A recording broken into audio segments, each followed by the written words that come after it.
tudo começa lendo o processo. Quando eu peguei o processo da Flor de Lis, que é um negócio gigante, se eu somar o processo da Elise com o processo da Suzane, que inclui mais 2 réus, que tem os irmãos Cravinhos, se juntar os 2, são 3, na verdade, 3, 4. Se eu juntar os 4 processos, multiplicar por 2, a pilha ficar aqui, o da Flor de Lis ainda é maior. Mano, e por que isso? Cara, é uma trama que ela sai... Sabe, ramificando. vai ramificando. Primeiro que ela montou uma organização criminosa e os membros dessa organização criminosa eram os filhos, os filhos que ela pariu, ou seja, os filhos biológicos, que são 3, filhos adotados, que ela pegava na rua e adotado, e filhos afetivos, que ficavam na casa dela, mas ela tinha uma relação mais distante. Então ela monta uma organização criminosa usando esses filhos. Então, tipo... ela é acusada de praticar rachadinha no gabinete da Câmara em Brasília. Tá. Quem estava operando? Um filho dela. 2 filhos, aliás, uma filha e um filho. E o marido também... Tem uma coisa que se assemelha muito no livro da Elise, é que o marido da Flor de Lis... Usei até lá no Flow um chavão que ficou até engraçado. O marido da Flor de Lis também não era flor que se cheirasse, porque o cara era envolvido com, sabe, tipo, ele compactuava com esses crimes sexuais da Flor de Lis. Ele administrava o gabinete da Flor de Lis, ele gerenciava também a rachadinha. E fora os crimes sexuais, essa coisa de... Tem uma coisa que é muito delicado, que isso dá nem sei como isso vai estar no livro, que é essa questão dos estupros que eles cometiam. Inclusive ela. Eu estou ali ainda num dilema, eu estava até na semana passada conversando com os especialistas, porque ela é acusada de estuprar os próprios filhos. Louco.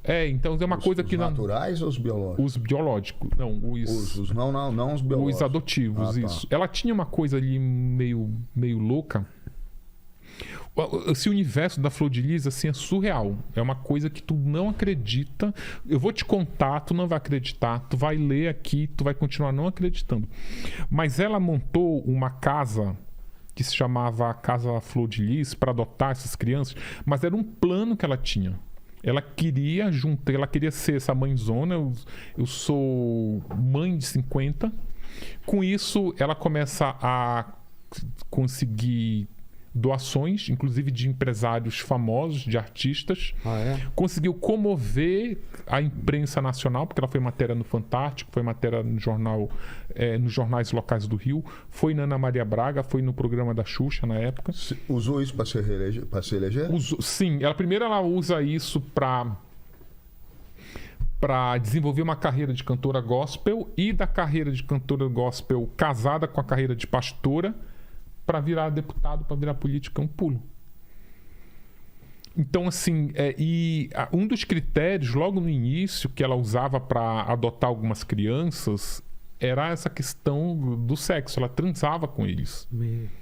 Eu tenho depoimentos hoje são adultos, mas de que na época eram adolescentes, que chegava um grupo de 3, porque a casa dela ficou famosa. Então, quando teve aquela chacina da Candelária, muitos moradores de rua no Rio ficaram assustados. E já tinha aquela fama de que a gente mora na rua, mas tem a casa da Flor de Lis ali que ela acolhe.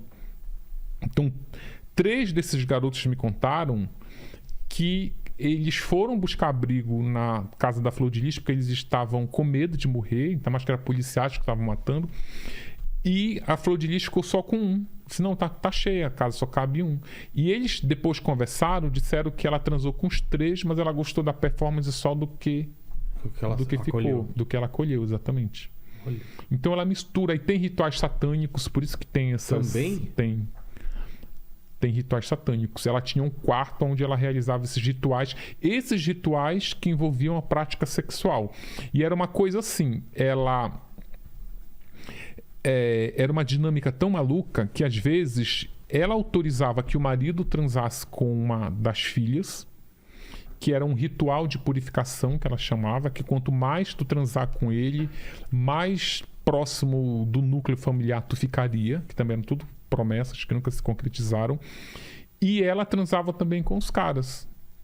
Tipo, e tudo com consentimento. Não era nada escondido, não era nada, era tudo consentimento. Para ele transar, para o marido dela transar com uma menina, ela tinha que consentir e vice-versa. E esse ritual satânico era para quê? Aí a gente tem que ir aquilo que a gente conversou, para trás. A família da Flor de Lis, a mãe e a avó, e um tio que é irmão da mãe dela, esse tio ele tinha um terreiro de candomblé no município do interior do Rio, e ele praticava rituais satânicos dentro desse terreiro, que é uma coisa assim, tipo, ele nem seguia os preceitos do candomblé, ele era tão louco que ele misturava tudo, sabe? Não dá nem pra dizer, ele se intitula, por exemplo, eu não digo que ele era pai de santo, ele se intitulava pai de santo. Entendi. Por quê? Porque ele era uma coisa tão louca que aí ele atendia como pai de santo em determinados dias da semana. Em um dia da semana, que geralmente era sexta-feira, ele fazia um ritual satânico, tipo, inclusive com sacrifício de animais. Tudo isso testemunhado e ajudado pela mãe da Flor de Lis. Aí, isso na década de 60, tá? Na quarta-feira, aliás, bateu um pastor lá da igreja da Assembleia de Deus, que nessa época as igrejas evangélicas elas ainda não estavam bem estruturadas no Brasil. Por exemplo, elas já tinham membros, mas não tinham templo, principalmente nos lugares distantes. Aí bateu um pastor na casa desse tio da Flor de Lis, onde a mãe já morava com ele, e disse: eu quero fazer um culto toda quarta-feira aqui, nesse teu terreiro aqui. Ele falou: tá bom, vem fazer.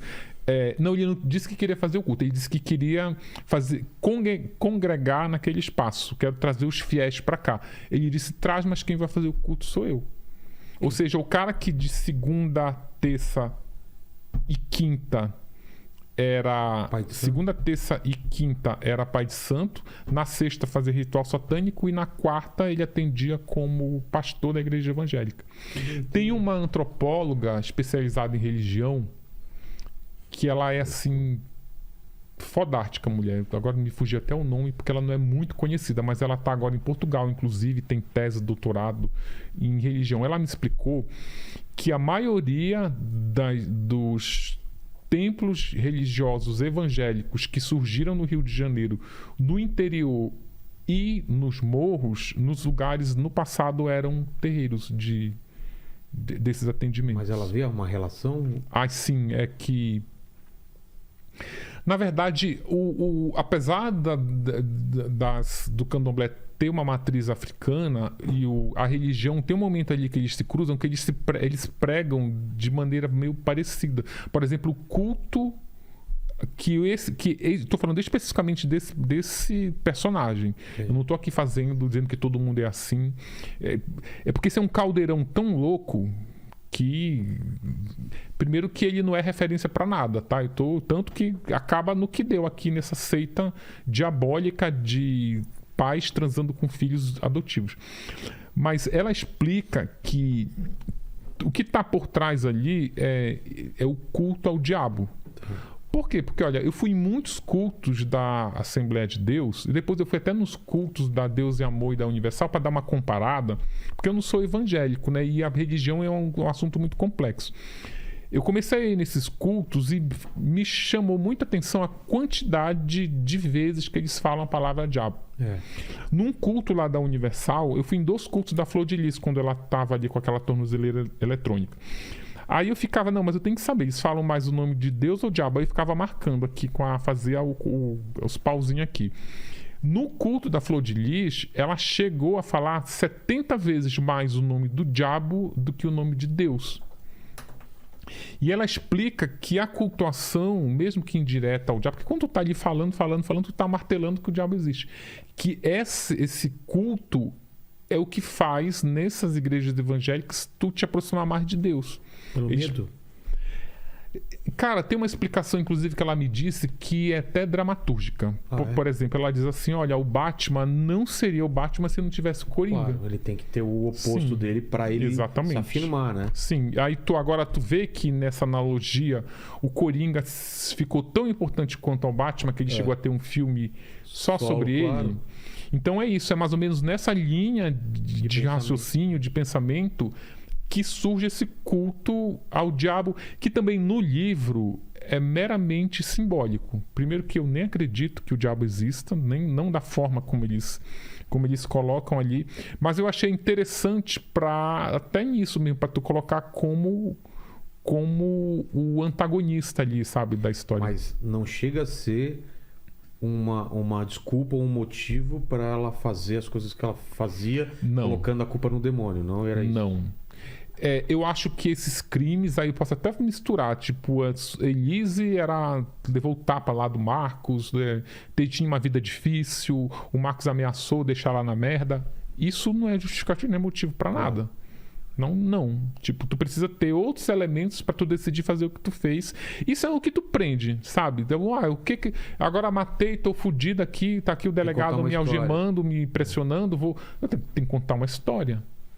Sabe? É justificativa? Não, mas eu preciso contar uma história que ele me deu tapa, que... Você conversou com o delegado que presidiu o feito? Sim. São 2 delegados. Cara, o delegado, que aliás, a Flor de Lis, ela não é confessa, que nem ela não confessa. Até hoje. A Flor de Lis, a trama é tão mirabolante que assim, ela decidiu matar o marido, porque o marido, quando eles começaram lá atrás com esse empreendimento de adotar crianças, o marido, foi tudo ideia do marido. O marido viu ali um negócio que ia prosperar. Então, olha, vamos sair adotando que isso vai dar jogo. Aí, a Flor de Lis era uma miserável ali da favela do Jacarezinho e pelo histórico da família dela, ela ia morrer na merda. O Anderson, que era o empreendedor, que constrói isso tudo, transforma na Flor de Lis no que a gente sabe que ela é hoje. Ele faz o empreendimento da adoção, ele saía atrás das doações, ele que tentava emplacar a Flor de Lis como essa mãezona nos programas de televisão. Ele que procurou, então, ele criou, exatamente. Criou um monstro. Ele criou um monstro. Ele que procurou uma gravadora que ela cantava bem. Ela sempre cantou bem, mas cantava em culto de igreja de fundo de quintal. O cara levou ela numa gravadora, ela gravou um disco lá, gravou 12 discos, vendeu 10 milhões de cópias. E ele planejou, ele criou o Ministério Flor de Lis, administrava tudo e administrou a carreira dela de deputada. Só que aí, se o cara é o mentor, é o CEO desse empreendimento Flor de Lis, tipo, tem uma coisa que a advogada dela que é muito interessante, era muita grana envolvida, era contrato de 200 mil, contrato de 1 milhão, contrato de 800 mil, e ele ficava dando uma espécie de mesada para Flor de Lis. Só que aí o que ela fala? Ela fala, olha, a minha vida sempre foi de uma mulher pobre. De repente eu sou deputada, eu sou cantora, eu sou pastora, tenho ministérios. Vai pra televisão. Vou pra televisão, aí tu começa a me dar por mês R$1 milhão. Como eu nunca tive esse dinheiro, R$1 milhão pra mim é um dinheiro pra caralho. Mas ela descobriu que ela podia estar ganhando muito mais, que o cara tava centralizando esse... ela dependia dele para pegar um dinheiro para comprar uma bolsa ali, uma peruca, que ela colecionava peruca cara, tudo tinha que pedir. Quando ela se tornou deputada, que aí o deputado coloca ela no nível de poder, sabe, acima de todos os que ela tinha ali, de cantora, de pastora, inclusive aí começa a ter esse choque, essa colisão ali de poder na administração da Flor de Lis como empresa. Agora, eu sou deputada, eu fiz uma foto com o presidente Bolsonaro, não foi você. Eu aqui tenho a caneta, passei a ter a caneta da verba de gabinete. Então, eu tô aqui agora fazendo projetos para liberar não sei quantos milhões, não sei para onde. Então, ali, ela descobriu que ela era muito maior do que ele e ele começou a ter uma disputa de poder. Não, mas eu tenho aqui a tua carreira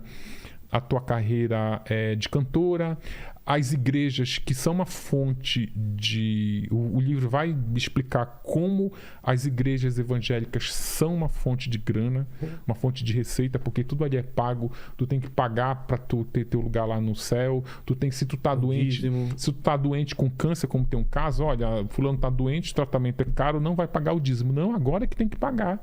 Tá doido? Cara, daqui a pouco morre e vai estar com o dízimo atrasado. Então era essa nascente de dinheiro, ele usava, começou a ter uma choque. Não, mas eu estou administrando muito mais aí, o mandato de deputada também é temporário, daqui a pouco. Aí ela, então tá. Aí ela começou a regimentar os filhos mais próximos para matar o marido. Primeiro ela começa envenenando. Ela coloca lá, vai na comida, fica colocando arsênico. Chumbinho? Não é o chumbinho, é o outro lá, o cianureto. Cianureto. Pode ser. Colocava lá, mas aí disseram para eles que tinham que ser doses muito pequenas para não aparecer na autópsia? É um lance. Aparece, não tem? Aparece. Acho que se pegar até o cabelo dele hoje aparece. Não, era pra... Porque assim, se tu tá aqui, você viu a Jujuba envenenada, ele morrer, agora a gente tá fudido. Claro. A gente vai vão investigar, vai perícia. No caso deles, era assim, se vai de dose homeopática, ele ia ter um problema no estômago, ia ser internado e era. Tanto que aconteceu isso, ele foi internado, na verdade ele não foi internado, ele foi internado 2 vezes, mas ele foi 8 vezes no pronto atendimento. Chegavam lá, é uma gastrite. E pegaram o quê? O veneno no sangue dele? Nunca pegaram o veneno no sangue dele. E qual causa a morte que deram? Não, ele foi morto com tiro. Ele não morreu com envenenamento, deram um tiro. No caso. Só pra confirmar mesmo. No caso, o envenenamento não deu certo, porque eu acho que ele era tão sangue ruim que não. E era doses muito pequenas. Nem veneno pegava no cara. Mas aí Aí ela viu que não ia dar certo com esse veneno. Disse que não, eu preciso de uma coisa mais. Ela conta que aí esses... Mas ela assumiu o lance do veneno? Não, ela não assume nada. Ah, tá. Ela não assume nada. As filhas... Aí sim, continuando. O Anderson morreu num plano... Segundo o Ministério Público, o Anderson morreu num plano elaborado por ela e executado pelos filhos mais próximos, que iam inclusive se beneficiar com... Filhos legítimos ou adotivos? Aí ela foi tão esperta que ela arregimentou ela bolou um plano. Vai participar do núcleo, sabe, eu vou abrir os segredos pros biológicos, que sabe que esse cara é o diabo aqui dentro de casa, mas quem vai executar vai ser os adotivos, que como eram ex-garotos de rua, já tinham passagem, Só que aí, na tramóia ali do plano, o filho biológico dela, o Flávio, ele fica tão irritado que o negócio não tá dando certo, já tentaram envenenar, não deu certo, tentaram contratar um matador profissional, não deu certo. Quer saber, ele pegou a arma, foi lá e matou. Aí agora o plano dela é o seguinte. Ele confessa? Confessa. Aí, ela tem uma filha mais velha chamada Simone, que aí, quando eu te digo que é inacreditável, é porque não dá para acreditar mesmo. A Simone, que é a filha mais próxima dela, que é a filha mais velha, que inclusive foi namorada do marido dela, tipo, é isso mesmo. Ela namorou. A Simone namorou o Anderson. E depois o Anderson namorou a Flor de Lis. Ou seja, ele saiu, deixou de ser namorado, passou a ser padrasto dela. Então a Simone, ela tá agora com câncer, num estágio assim, bem avançado. Então o plano é, já que tu vai morrer mesmo, tu assume tudo. A culpa. Assume tudo, e isso passa pela estratégia de defesa da Flor de Lis, porque fica protelando o julgamento, tentando inclusive descolar para ver se ela é julgada antes de morrer. Que aí, se ela for julgada antes de morrer, ela já assumindo tudo, sobraria pouco para Flor de Lis. Tipo, ela não seria culpada, ela não seria condenada como mandante. Olha só. O plano é esse.